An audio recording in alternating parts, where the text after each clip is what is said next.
តម្លៃមាសកំពុងតែស្ថិតនៅក្នុងទំនោរឡើងដោយដែលបាននិយាយគ្នាកាលពីម្សិលមិញអញ្ចឹងតម្លៃមាសកាលពីម្សិលមិញបានឡើងមកដល់តម្លៃ$4042ក្នុងមួយតម្លឹងឬ$3357មុនពេលដែលវាបានចុះមកវិញនៅថ្ងៃនេះអញ្ចឹងម្សិលមិញផងដែរតម្លៃមាសបានកើនឡើងយ៉ាងខ្លាំងក្រោយពីព័ត៌មានដែលខ្ញុំបាននិយាយកាលពីម្សិលមិញហើយ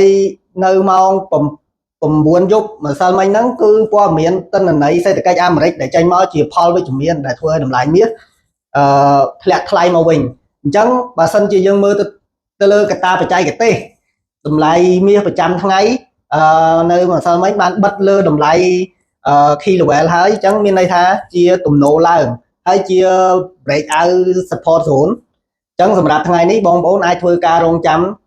ទិញឡើងនៅបើសិនជាមាសចូលដល់តម្លៃ33.25ឬ33.10ក្នុង1 ounce